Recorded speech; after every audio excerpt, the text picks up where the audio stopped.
Bienvenue à Rouge et Or Express. On débute avec le cross-country puisque deux nouvelles bannières de champions provinciaux s'ajoutent au palmarès du Rouge et Or cet automne. À Grand-Mère samedi, les hommes et les femmes ont dominé le championnat du RSEQ. Un doublé pour une deuxième année consécutive pour la troupe de l'entraîneur-chef Félix-Antoine Lapointe. Sur le plan individuel, Nicolas Morin a devancé son coéquipier Danny Racine pour remporter l'épreuve du 10 km. Chez les dames, pas de podium, mais les 4e, 5e et 6e positions du 6 km sont détenues par les Lavalloises Jeanne Mercier, Marie-Lou Ferlandaigle et Anne-Marie Gauthier. Football, le Rouge et Or a complété la saison régulière de belle façon, disposant aisément des Redmen de McGill 57-10 samedi au stade Percival Molson pour confirmer sa première position, exploit réalisé pour une 11e année consécutive. Hugo Richard a été la grande vedette offensive, complétant 21 de ses 25 passes pour 265 verges et 2 touchés, en plus de courir pour 92 verges et marquer lui-même 2 majeurs. Défensivement, Mathieu Betts a finalement terminé à un demi-sac du record canadien, mais inscrit tout de même son nom dans le livre des records de SIC pour le plus grand nombre de sacs pour une recrue avec 12, également un record d'équipe qu'il co-détient maintenant avec Vincent Desloges. Soccer masculin, le Rouge et Or jouait sa saison vendredi soir au PEPS contre les Redmen de McGill. L'enjeu du duel, une place en série, puisque les deux équipes étaient nez à nez au 4e et dernier rang, donnait accès aux éliminatoires avec seulement 2 parties à disputer. Après une première demi difficile où les visiteurs ont pris les devants 1-0, les hommes de Samir Grib ont débloqué avec 3 buts, dont celui de la victoire de Marc-Olivier Couot. C'était l'objectif, on se qualifiait pour les séries avec cette victoire, mais on va bien finir dimanche, puis après on va bien préparer la demi-finale contre l'UQAM, mais pour le moment je suis vraiment fier de mes joueurs. Le Rouge et Or a effectivement bien fini dimanche à Montréal contre les Stingers de Concordia. Marc-Olivier Couot a joué les héros en marquant les 3 buts des siens dans un gain de 3-1. Couot termine la campagne avec 7 filets, un sommet du RSEQ.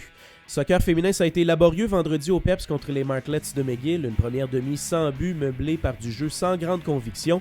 Laval a marqué 2 fois dans la seconde partie du match pour se sauver avec le gain. Et au terme de celui-ci, l'entraîneur-chef Elder Duhart a mis le doigt sur le bobo. C'est difficile pour nous autres parce que comme on est classé, on sent pas que les filles jouent avec les tripes. Tu sais, les matchs contre Montréal la semaine passée, il y a 2 semaines, Sherbrooke la semaine passée, tu voyais que on arrachait pouce par pouce sur le terrain. Aujourd'hui, j'ai l'impression qu'on écoulait le temps. Bon, c'est 0-0. Bon, ça reste 0-0, on ne perdra pas, c'est correct. Ça n'affecte pas le classement, rien. C'est ça le danger, puis dimanche, ça va être pareil. Contre un club déjà éliminé dimanche, ça n'a effectivement pas été facile, mais le Rouge et Or l'a tout de même emporté 1-0 grâce au but de Cynthia Turcotte. Les Lavalloises, qui n'ont pas perdu à leurs 37 dernières parties, complètent la saison régulière avec une fiche de 12 victoires, aucune défaite et 2 matchs nuls. Volleyball, l'ouverture locale du Rouge et Or avait lieu vendredi dernier avec les Carabins de Montréal en visite.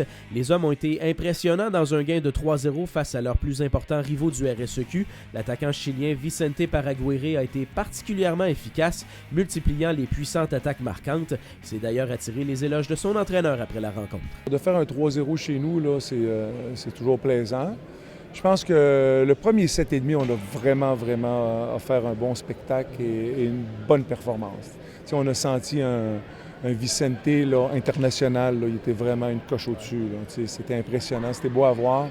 Puis tout le monde était derrière lui, on était créatifs, on était bons en défense. Dans un duel d'équipe invaincue dimanche à Sherbrooke, le Rouge et Or a poursuivi sur sa lancée, maîtrisant le Vert et Or en 4 manches, encore une fois grâce au bon travail de Vicente Paraguirre, auteur de 21 attaques marquantes. Laval a 6 gains en autant de sorties depuis le début de l'année.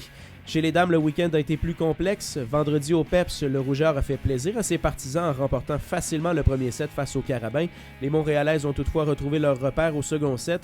Bien que les Lavalloises aient livré une bonne bataille dans les 3e et 4e manches, elles ont dû s'avouer vaincues. Comparé à notre premier match, on s'était fait sortir complètement lors du premier match. Là, on a bien réagi. Je trouve les filles, on est parti, on a gagné le premier. On a eu un bas dans le 2e, 3e, 4e, on a quand même joué avec eux autres. Là. C'est quand même une bonne équipe, là, de l'autre côté. Là. Puis nous autres, on est jeunes, donc on progresse tranquillement. Il faut les prendre un par un, puis je suis bien content. Les filles ont été courageuses. Il y a eu des périodes où on était un petit peu moins courageux, là, lorsqu'on jouait un petit peu moins avec conviction, mais en général, c'était courageux. Puis c'est notre façon. Il va falloir être fantasme, avoir du culot, du cran pour compétitionner avec ces équipes-là. Un scénario semblable s'est joué 2 jours plus tard face au Vert et Or à Sherbrooke. La troupe d'Olivier Caron a gagné le premier set, mais s'est fait battre facilement dans le second avant de livrer une solide bataille pour retirer les 3e et 4e manches qu'elle a tout de même échappé. Avec une fiche de 3-3, le Rouge et Or est actuellement 4e au classement provincial. Le cross-country est à l'honneur cette semaine dans les nominations au titre d'étudiant athlète Rouge et Or, le groupe Sport Inter Plus de la semaine. Acteurs de premier plan dans la victoire des bannières féminines et masculines, Jeanne Mercier et Nicolas Morin voient leur travail reconnu. Au calendrier du Rouge et Or, place aux séries dans quelques sports. D'abord en football, la demi-finale du RSEQ aura lieu ce samedi à 14h au stade TELUS Université Laval. Les Stingers de Concordia seront les adversaires du Rouge et Or. C'est le début de la route vers la Coupe Vanier ArcelorMittal présentée par Promutuelle Assurance, dont vous pouvez vous procurer des billets au 88 656 foot ou encore au reservatech.net. Soccer, les demi-finales du RSEQ ont lieu vendredi. Chez les dames, le Rouge et Or reçoit les Martlets de McGill au terrain numéro 6 du PEPS.